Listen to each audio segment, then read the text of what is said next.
So if you were hoping that Rings of Power would improve in the latter half of its first season, you're either, well, A, hopeless optimist, or B, in for a disappointment. Episode 5 is arguably the worst episode to date, and I say that knowing full well how high the bar has already been set. And as proof, I've selected what I think are the worst, most baffling scenes the episode has to offer. This is The Dumbest Things About Rings of Power, Episode 5. Let's start with the Orcs. The show writers can't seem to make up their minds whether orcs can stand the sunlight or not. Early in the series, we're explicitly told they can't. It's the entire justification for the tunnel system orcs used to travel.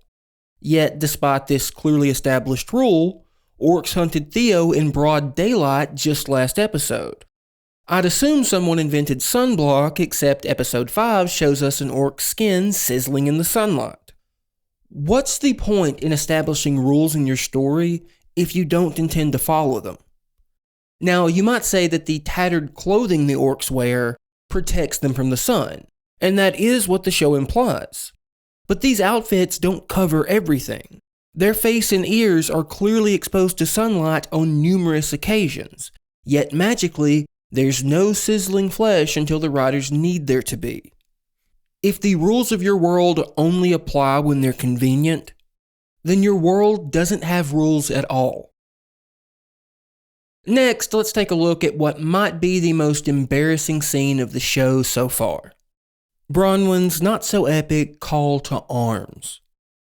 I know I'm not the king you have awaited, but if you choose to stand with me and fight, this tower will no longer be a reminder of our frailty, but a symbol of our strength. Who will stand with me? Who among you will stand and fight?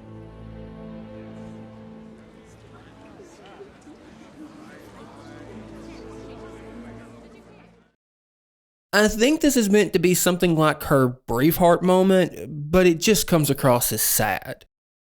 The main issue I have is just how unbelievable the entire scenario is. And this may sound strange given that we're discussing a fantasy show. But even in a fantasy setting, people need to behave like actual people. Bronwyn is a healer, with no military or combat training. She knows nothing about leading or organizing a resistance. Yet we're expected to believe that more than half the people there are ready to follow her into battle.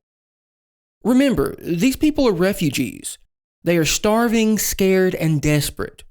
And in times of stress, desperate people tend to flock to power, or at least the projection of it. Nothing about Bronwyn screams power. It's utterly unbelievable that she would be able to convince these people to fight. Equally baffling is that no one suggests simply running away. The options they're given if they stay in the tower are either to bend the knee to Adar or fight and very likely die. Yet not one person even floats the possibility that they could just leave the tower. This would obviously be the first thing terrified, starving refugees consider, yet the show doesn't even mention it as a possibility. If you want to limit your characters to two options, you need to rule out other, more obvious options first. And let's be honest, if you're in this situation and there's no one more qualified than Bronwyn to step up and take command, you're probably fucked anyway. So if there is one good thing I can say about last week's episode, it's that we were spared the Harfoots. Every scene involving those tiny psychopaths is either insufferably boring or horrifying for all the wrong reasons. And this week is no exception.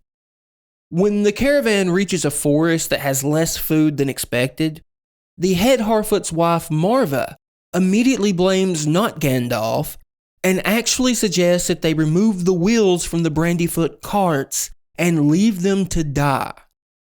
These woods have never been this bare at this time of year. It's as plain as lip fungus. He's responsible, isn't he? The big fella. What precisely do you expect me to do about it? What you ought to have done at the camp. Take their wheels and leave them. And note that she isn't just grasping for something awful to do, like, oh, we should, I don't know, take their wheels. Yeah, that'll work. No, she says this like it's a normal thing to say. And her husband doesn't immediately reply, no, that's insane. We're not murdering people because we can't find food. The dialogue here suggests that this is an ordinary means of punishment among the Harfoots. And that's not even surprising at this point. Whether the writers intended it or not, the Harfoots are easily the most horrifying race we've seen in Amazon's Middle Earth. For all the Harfoots talk about togetherness and no one walking alone, they will happily leave one another to die the moment it's convenient. Honestly, I can't be the only person who was rooting for the CGI monsters here. Now let's discuss the now infamous sword instruction scene. So the mighty warrior Galadriel deigns to bless these green mortal recruits with the wisdom and combat experience of the immortal Valar. And her advice amounts to stick them with the pointy end. There are many ways to kill an orc. But for you, I will keep it strong and simple. Stab, twist, gut. And just to be clear, this isn't intended to be humorously obvious like it is in Game of Thrones. She wasn't joking. This was genuine, supposedly practical advice from Galadriel on how to meet orcs in combat. Now, I'll leave the issues with the choreography to people better qualified to discuss swordsmanship, but I will point out that Galadriel went about her lesson in the most Galadriel way possible. She didn't train these recruits so much as she embarrassed them, and she clearly enjoyed every minute of it. In every other scene, she looks like a smile would fracture her face, but she's absolutely delighted while beating on these inferior humans. She could have imparted valuable lessons from her experience as the leader of the elven forces, but she instead opts to humiliate her opponents, who again were green recruits who have never seen real combat.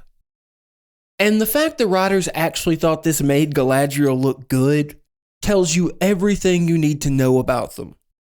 They've managed to turn one of the most beloved characters in The Lord of the Rings into the most insufferable.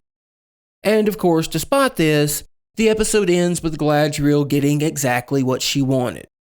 After coming into Numenor like a bitchy, condescending bulldozer, bullying everyone in sight and ordering around their ruler, the episode ends with the citizens of Numenor happily following her to war. Usually, plot armor refers to the main character surviving things that would kill any other character.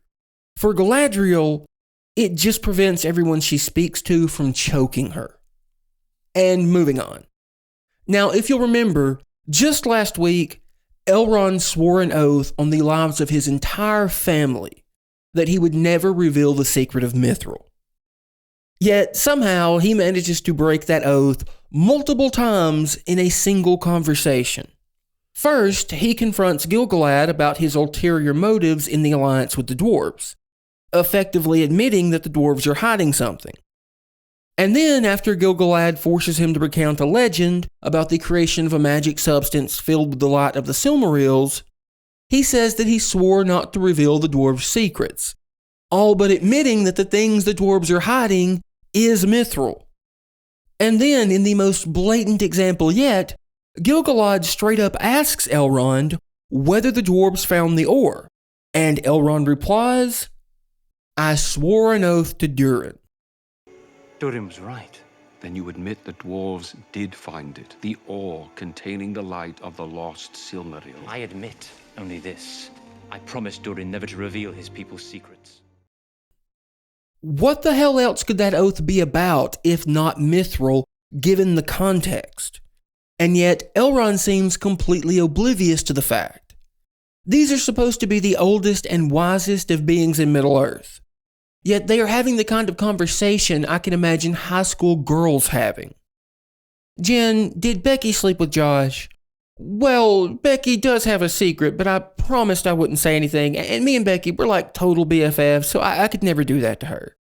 "So she did sleep with Josh?" It's really not my place to say, and Becky would like totally kill me if she found out. In this context, talking about the promise is as good as breaking it. Yet we still have to hear Elrond pat himself on the back for keeping the oath he just blatantly broke. I swore an oath to Durin. To some, that may now hold little weight. But in my esteem, it is by such things our very souls are bound. I do not intend to let mine slip away on the basis of mere hope. And lastly, let's talk about Isildur. So Isildur wants to go to Middle-earth and fight, but his daddy won't bump him to the front of the line, and his best friend, whose lifelong dream he just crushed, won't bring him. So he decides to stow away. Now, while he's down there, Caiman decides to set the boat on fire in hopes of preventing Numenor from going to war. Isildur tries to stop him, and the boat catches fire during the scuffle. The boat explodes, and half of the city runs to the docks to see the two climbing out of the water. Yet not a single person suspects one of them might have been involved. Their story is that Caiman was out in a fishing boat when the fire started, and that Isildur valiantly saved him from the explosion. And this is just accepted as fact on the spot. And even if you think Caiman being out randomly not fishing is reasonable, what exactly was Isildur doing there? These questions aren't even asked, much less answered. And so the case of the spontaneously combusting boat goes unsolved. It's just chalked up to random anti-war malcontents and dismissed. Now, of course, with a show this bad, picking the worst moments from any given episode can be tricky. These are just the moments that I felt were the most baffling. If you think I missed a particularly egregious scene or left something out of the ones I did discuss, let me know down in the comments. Now, if you'll excuse me, I'm going to watch House of the Dragon and try to forget this abomination.